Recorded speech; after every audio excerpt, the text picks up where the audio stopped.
Hi. In the earlier videos, we went through the idea of motion, right? I mean, we spoke about objects that are in uniform motion and objects that accelerate, which means where the velocity is not uniform, right? We saw all those examples. And what we really didn't see in the earlier chapters, or we haven't explored, is what causes motion, right? What causes an object to move, or what causes a moving object to come to rest. So all those aspects is what we will cover in this chapter or in this video. And let's get started trying to understand each of those aspects. So if you were to quickly recap our original scenario of objects that are in uniform motion and in non-uniform motion, right? A typical distance time graph is going to look like this for an object that that has uniform motion. An object that is in uniform motion covers equal distance every unit of time, which means the velocity is constant. Velocity is constant all the time, and we're always talking about objects that are moving in the straight line, so the distance and the displacement are the same. So we'll use them interchangeably. So in this case, the object that is moving at a constant velocity has has a straight line. A distance time graph is going to be a straight line because for every unit time it will cover the same distance, right? And then this part is going to be the same, and that's why you see a straight line here. But in the case of an object that is moving with a non-uniform velocity, which means that for every unit time it increases its velocity, which means that it covers a higher distance or a smaller distance for every additional unit in time. So in this case, we are seeing this object. After in first unit of time, it covers a certain distance, and in the second unit of time, it covers a higher distance, and in the third unit of time, it covers even higher distance, which means that the object is actually picking up velocity, and it is accelerating. Now, these are all fine, but what actually causes movement? Now, the idea of movement was very subtle, and it was puzzling a lot of physicists and scientists for a long time. I'm talking about scenarios in the 15th century or 16th century, right, times when it was not clearly understood, and there were a lot of myths floating around. What caused objects to move, and we'll focus on two primary myths. And the person who actually, who pioneered breaking these myths is Galileo. The first myth is that it was believed that objects that are heavy tend to move fast, right? Which means that you have an iron ball and a paper ball, and if you drop both of them from a certain height, the iron ball would reach. It was believed that the iron ball would reach the ground fast sooner than the paper ball. And this was a myth, and it is apparently told that Galileo had broken this myth by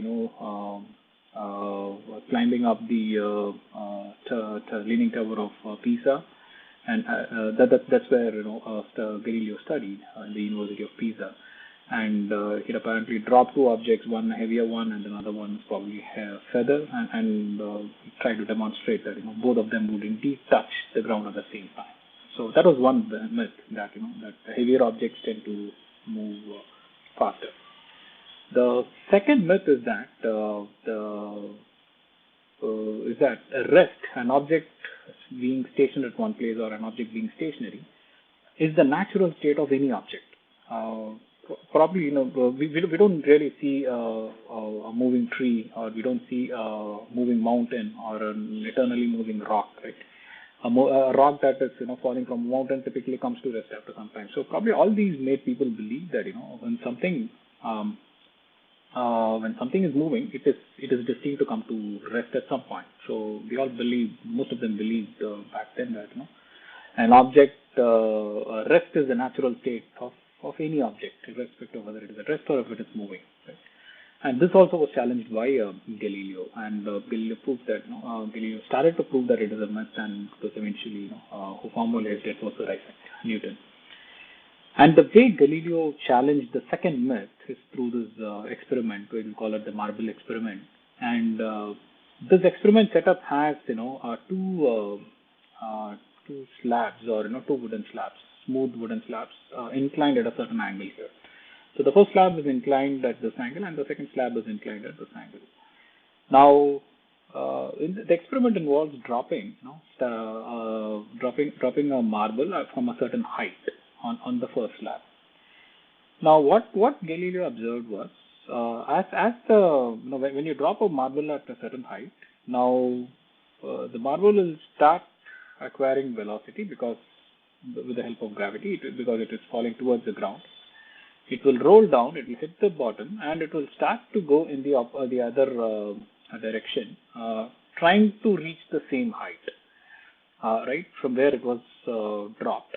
So this was something that Galileo proved by changing the angle of the second slab. He changed it to something that is more steep, as well as something that is slower. I mean that had a smaller slope. In all those scenarios, Galileo was able to show that the marble tried to attain the same height in all these setups. And the reason is he tried to show that because it didn't really attain the same height possibly, and that he was able to attribute to the friction of that particular of that particular wooden slab, or even the marble. The smoother the marble is and the smoother the slab is, he was able to see that the marble did move a little further, trying to reach that same height with which the ball, from where the ball was actually dropped. Now, with this, Galileo extended that experiment by completely making the slope of this slab horizontal. Right on this particular setup, what Galileo argued was, if indeed the marble is trying to reach the same height on a slanted slab, when you really leave the slab horizontal, the marble will eternally try to flow, trying to reach this height, right? And it will never be able to reach that height, so it should eternally flow, right? That was the argument that he made, and in a way he was able to prove that by showing marbles that were smoother, with slabs that were smoother, that were that had less friction. He did see that the marble did travel a little farther from the earlier scenarios, which had a not so smooth marble or not so smooth slab. So in all these scenarios, he kind of argued that the marble, the fact that marble flows, rolls and comes to a rest is only because of the resistance provided by the medium. When I say the medium is, in this case, is the air surrounding the marble, which also offers some resistance. Also, the wooden slab, however smooth it is, it does offer some resistance, and that is what is causing the marble to slow down when the second slab is horizontal. In a perfect setup where there is absolutely no resistance, Galileo argued that this marble should continuously roll. It should eternally roll, unless there is another external intervention to block it or so, right? And the primary reason was that the fact that the marble tried to reach the same height when the second slab was slanted, it tried to reach the same height, and when it is kept horizontal, it will eternally try to roll to reach that same height. So that was the argument that he made. So he kind of broke the second myth, stating that rest is not the natural state of any matter. The natural state can be rest, or the natural state can also be in motion. An object that is in motion motion can also be its natural state if there is no other external intervention. So in essence, what Galileo argued is that for you to change the velocity of an object, you need an external intervention. So in this case, the marble was at rest here, and for the marble to pick up some velocity, you had to drop it from a certain height, right? So for you to change the velocity of an object, you need that external intervention. But from here, for an object to sustain a certain velocity, you don't need that external intervention, was his argument. So which meant that your object, both are valid natural states. An object can be at rest. It will continue to be at rest. For an object that is in motion, for it to sustain that motion, that is also fine, as long as there is no external intervention. right? Now, this idea that that an object will be at rest or will be in motion with a certain velocity unless there is an external intervention is what was formalized by Sir Isaac Newton as the first law of motion, right? The first law of motion states that an object continues to be at rest or it continues to be in motion as long as there is an external intervention, right, in the form of a push, pull, or a drop here, right? So that is the first law. That is the most fundamental law of motion. And Newton articulated that in a slightly different way. He introduced the idea of something called as inertia, right? So before we understand inertia, let's try to understand the behavior of an object that is at rest as well as an object that is moving. So let's consider this object to be at rest and let's consider this one to be in motion.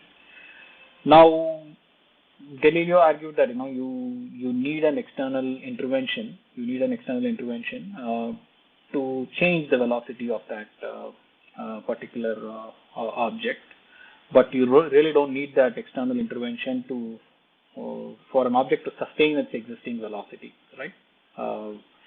So, which means that when you apply that external intervention, something in that object is altered, right? That is when the state changes. Whether if it is in motion, it changes its velocity, or if it is at rest, it has to acquire that new velocity, right? Some property in that object will have to be disturbed for it to change its state. The change in state is actually the change in velocity, and Newton defined that property as inertia in a way that inertia is the resistance of any particular object the resistance offered by a specific object for any change in velocity, right? So that is how Newton defined that property of any object, and as long as that inertia is undisturbed, the object will continue to be in that in its natural state, which can be at rest or which can be at motion. So the inertia is not disturbed in an object when it is in a constant velocity, and inertia is not disturbed in an object that is at rest. But when an external action comes in, and that inertia needs to be the inertia needs to be disturbed for it to change its velocity, which means that it has to either start to move or it has to start to move with a different velocity.